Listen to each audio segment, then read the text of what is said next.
Amazon වනේ සලකුණු ලබන්නේ ලෝකෙ පවතින විශාලතම වැසි වනාන්තරය ලෙස. විශාලත්වයෙන් දෙවන හා තෙවන තැන ගන්නා වැසි වනාන්තර දෙකේ එකතුවටත් වඩා Amazon විශාලයි. Amazon වනාන්තරය වර්ග කිලෝමීටර් මිලියන 5.5ක් තරම් විශාලයි.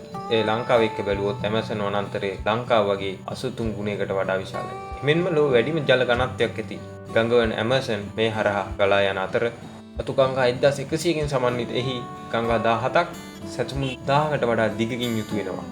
ජල මට්ටම ඉහළ දිනවලදී Amazon ගඟ දිනකට ජලය කියුබ් මිලියන 500ක් පමණ අන්ට්ලාන්තික් සාගරයට මුදා හරිනවා. Amazon වනාන්තරය රටවල් 9කට අයත් වන අතර වනාන්තරයේ වැඩි කොටසක් වන 160ක් පමණ ප්‍රමාණයක් බ්‍රසීලයේ සතු වෙනවා. එහෙනම් Amazon වනාන්තරයේ ඔබ නොදත් අප්‍රසිද්ධ කරුණු රැසක් මේ වීඩියෝවෙන් බලාපොරොත්තු වන්න.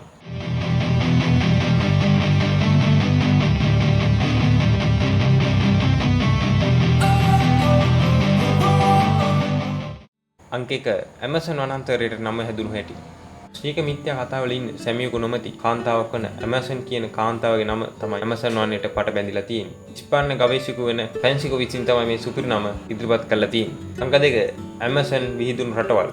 මේ මහා Amazon වනාන්තරය අයිති වන්නේ දකුණු ඇමරිකා මහද්වීපයටයි. මේ වනාන්තරයේ මූලික වශයෙන් බ්‍රසීලයට අයිති වන අතර බොලීවියා, පේරු, ඉක්වඩෝර්, කොලොම්බියා, වෙනිසුලා, ගයානාව සහ ප්‍රංශ ගීතියාව කියන අනිකුත් රටවල් වලට Amazon වනාන්තරයේ අයිති වෙලා තියෙනවා. අංක 3 අරුම් පුදුම Amazon නදිය. Amazon නදිය Amazon වනාන්තරයේ උතුරු දිගින් පිහිටලා තියෙනවා. Amazon නදියෙහි අතුගංගාත් එක්කම කිලෝමීටර් 6840ක් පමණ දිගයි. ගොඩක් විද්‍යාඥයෝ පවසන නයිල් ගඟ වරුණාම ලෝකයේ දිගම ගඟ විදිහට Amazon නදිය බවයි. Amazon නදියෙන් තප්පරයකට ගැලුම් මිලියන 55ක් ඇට්ලාන්ටික් සාගරයට ජලය මුදා හරිනවා. අංක 4 ලෝකයේ භයානක ගෝත්‍රිකයෝ. දැනට දියුණු ලෝකෙත් එක්ක නොගටුණු ගෝත්‍රිකයෝ ඉන්න තැනක් තමයි Amazon වනාන්තරය කියන්නේ. මෙහි ඉන්න අමරින්දියන් කියන ගෝත්‍රිකයෝන්ගෙන් කොටසක් කිසිදාක අවට ලෝකයේ මිනිස්සුත් එක්ක ගැවිටිලා නැහැ කියලා තමයි විශ්වාස කරන්නේ. මුල් ලෝකෙටම ඉන්නේ 400ක් පවන සුළුතර ප්‍රමාණයක්. එම පිරිස ලේසියෙන් දැක ගන්නට පහසුයි. අංක 5 ජීවින්ගේ නිවහන. Amazon කියන්නේ ලෝකයේ ජීවින් වැඩිම ප්‍රමාණයක් ජීවත් වෙන තැන. මේ Amazon වනයේ තුල 40000කට එහා ගහකොළ වර්ග තියෙනවා. 1300ක් කුරුල්ල වර්ග, මාළු වර්ග 3000 ශීර්පායින් විශේෂ 430ක් පමණ ජීවත් වෙනවා. මේ Amazon වනයේ එක එක වර්ගයේ කුමි සතුන් මිලියන 2.5ක් තරම් අතිවිශාල ප්‍රමාණයක් ජීවත් වෙනවා.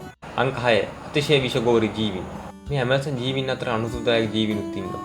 ඒ සතුන් අතර ඊල්ස් මස්චීන් මස් ආහාරයට ගන්නා පිරාන් මසුන්, විසවිදින ගෙම්බන්, ජගුර ආදී සතුන් වගේම වර්ග ගණනාවක විෂගෝර සර්පින් සිටිනවා.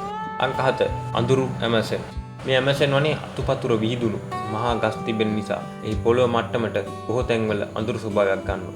Amazon වනේ එක් හෙක්ටයාරයක් තුල ගස් වර්ග විතරක් 850කට වඩා වැඩි ප්‍රමාණයක් තියෙනවා. ඒ වගේම කාලාන්තරයක් තිබෙන වනාන්තර තට්ටු නිසා අහසින් වැටෙන වැහි බිඳුවක් උස ගස්වල තුරුමුදුන් වල වැදිලා කෙලින පොළොවට වැටෙන්න විනාඩි 10කට වැඩි කාලයක් ගත වෙනවා. අංක 8 ලෝකෙට කතරම් Amazon වැදගත්ද? වැසි වනාන්තරයක් විදිහට Amazon වනයේ අයිති වන්නේ දකුණු ඇමරිකාවට විතරක් නෙවෙයි මුළු ලෝකෙටම වැදගත් වෙන සම්පතක්. මේ Amazon වනයේ මගින් කාබන් ඩයොක්සයිඩ් අවශෝෂණය කරගෙන ඔක්සිජන් ලෝඩ මුදා හැරීමේ කාර්ය අඛණ්ඩව සිදු කරනවා. 2019 Amazon වනයේ ලැබුගිනි වලට අසුණු වෙලාවේ ලෝකයේ දියුණු රටවල් කීපයක්ම එම ලැබුගිනි නිවීමට උත්සාහ කළා. ඔබටත් මතක ඇති. මන්ද Amazon කියන්නේ ලෝකෙට අයිති සම්පතක්. වීඩියෝ අන්තිමට කියන්න තියෙන්නේ Amazon වනයේ ලෝකයේ අනෙක් වනාන්තර වගේම දැඩි අනුතුරු වලට මුහුණ පාලා තියෙනවා කියලා. බ්‍රසීලි වගාකරුවන් නොනවත්ව ඔවුන්ගේ වගාබිම් සීමාවන් Amazon වනයේ ඇතුළතට රැගෙන යමින් ඉන්නවා. ඔවුන් වනාන්තරයේ ගිනි තබමින්, ගස් කපමින් ඒ කාර්යය ඉතා ශීඝ්‍රයෙන් සිදු කරනවා. නමුත් Amazon වනයේ රැක ගන්න එක ලෝකෙම වගකීමක්. මොකද මේ වර්ග මීටර මිලියන නක වැස්ම මිනිසාගේ අනාගත පැවැත්ම පිළිබඳ දැඩි බලපෑමක් සිදු කරනවා.